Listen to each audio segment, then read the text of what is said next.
موت وقت پر آئے گی. آپ دیکھ لیجئے جب موت آتی ہے تو کیسے آتی ہے. کتنے لوگوں کی موت تو ایسے آتی ہے تعجب ہوگا سن کر. شام کے وقت رات کے وقت سوئے ہیں اچھے خاصے ہیں ہٹے کٹے ہیں صبح ہونا نصیب نہیں ہوا.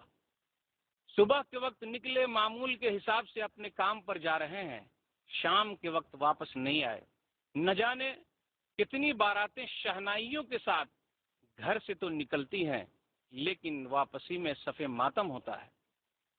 یاد کیجئے جب کسی کا انتقال ہو جاتا ہے تو کہیں معصوم بچے یتیم ہو جاتے ہیں تو کہیں سہاگنوں کا سہاگ اجڑ جاتا ہے تو کہیں بوڑھے ماں باپ بے سہارا ہو جاتے ہیں تو کہیں بھیا بہنا کا دیکھ بھال کرنے والا بھائی دنیا سے رخصت ہو جاتا ہے. لیکن مومن کے لیے یہ ہے چاہے جتنی بڑی مصیبت آئے صبر کرنا ہے اور صبر ہی ایک ایسی چیز ہے جس کا پھل سب سے زیادہ میٹھا ہے. سورہ بقرہ سورہ نمبر 2 آیت نمبر 155 سے آیت نمبر 157 تک پڑھیے. وَلَنَبْلُوَنَّكُمْ بِشَيْءٍ مِّنَ الْخَوْفِ وَالْجُوعِ وَنَقْصٍ مِّنَ الْأَمْوَالِ وَالْأَنفُسِ وَالثَّمَرَاتِ وَبَشِّرِ الصَّابِرِينَ الَّذِينَ إِذَا أَصَابَتْهُم مُّصِيبَةٌ قَالُوا إِنَّا لِلَّهِ وَإِنَّا إِلَيْهِ رَاجِعُونَ أُولَٰئِكَ عَلَيْهِمْ صَلَوَاتٌ مِّن رَّبِّهِمْ وَرَحْمَةٌ وَأُولَٰئِكَ هُمُ الْمُهْتَدُونَ.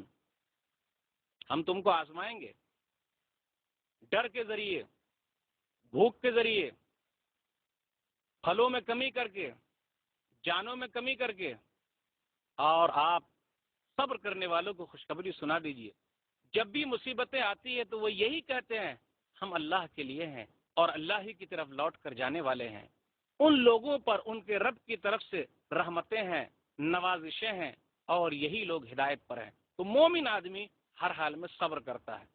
آہو بکا نہیں سینہ کو بھی نہیں بال نوچنا نہیں دائرے میں رہ کر اپنے غم کا اظہار کرنا ہے.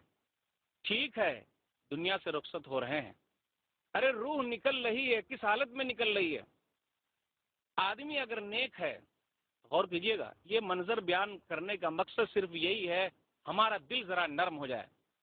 دنیا سے رخصت ہو رہے ہیں آدمی اگر نیک ہے تو روشن چہرے والے فرشتے آتے ہیں. اللہ سے دعا کیجئے اللہ تعالی ہم لوگوں کے پاس بھی ایسے ہی فرشتے کو بھیجے آمین.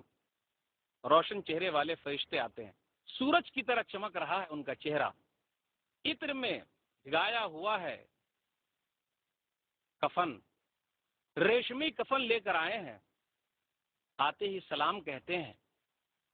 سلام کہنے کے بعد روح سے کہتے اے نیک روح نکل جا اللہ کی بخشش کی طرف چل.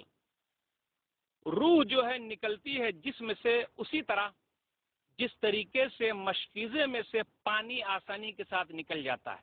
پانی کا مٹکا جانتے ہیں نا پانی کا مٹکا کس طریقے سے ہم اگر الٹا کر دیں تو پانی نیچے سے نکل جاتا ہے. اسی طریقے سے مومن آدمی کی روح آسانی کے ساتھ نکل جاتی ہے. فرشتے کفن میں لے لیتے ہیں چلتے ہیں اوپر جس آسمان پر پہنچتے ہیں خوش آمدید ہی ہے مبارکبادی ہے اور علیین میں جگہ مل گئی ہے. اللہ نے کیا بیان فرمایا سورہ نحل سورہ نمبر 16 آیت نمبر 32 الذین تتوفاہم الملائکۃ الطیبین یقولون سلام علیکم ادخلوا الجنہ بما کنتم تعملون.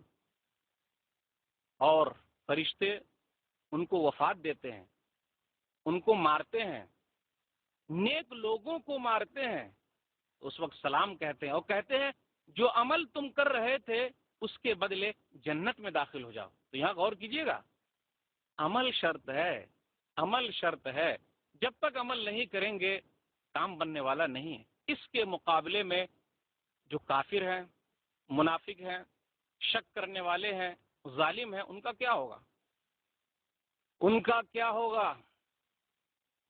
فرشتے آتے ہیں سیاہ چہرے والے کالے چہرے والے بدبودار کفن لے کر آتے ہیں چہرے پر مارتے ہیں چہرے پر مارتے ہیں پیٹھ پر مارتے ہیں. روح سے کہتے روح نکل روح نکلتی نہیں ہے اندر گھس گھس کر روح کو نکالتے ہیں والنازعات غرقا، سورہ نازعات سورہ نمبر 79 آیت نمبر 1. اندر ڈوب ڈوب کر روح کو نکال رہے ہیں. پیارے حبیب جناب محمد الرسول اللہ صلی اللہ علیہ وسلم بیان فرماتے ہیں کہ کس طریقے سے روح نکالی جا رہی ہے. مسند احمد میں اس کا تذکرہ ہے کہ لوہے کی سلاخ آپ لیجئے اور لوہے کی سلاخ میں گیلی اون کو لپیٹ دیجئے، اور لپیٹ دینے کے بعد پنجہ ہو لوہے کا اور اس میں گیلی اون لپیٹی ہوئی ہے، تو کیا آپ آسانی کے ساتھ نکال سکتے ہیں اون کو؟ نہیں نکال سکتے، کیونکہ پنجے کے اندر جو لپٹی ہوئی ہے اون وہ نکل ہی نہیں رہی ہے، وہ بھی گیلی ہے. انتہائی تکلیف کے ساتھ روح نکالی جاتی ہے. اللہ سے دعا کرے کہ اللہ تعالی ہم لوگوں کو ایمان پر ثابت قدم رکھے اور ایسے فرشتے سے ہمارا واسطہ نہ ہو. سورہ انفال سورہ نمبر 8 آیت نمبر 50. وَلَوْ تَرَى إِذْ يَتَوَفَّى الَّذِينَ كَفَرُوا الْمَلَائِكَةُ يَضْرِبُونَ وُجُوهَهُمْ وَأَدْبَارَهُمْ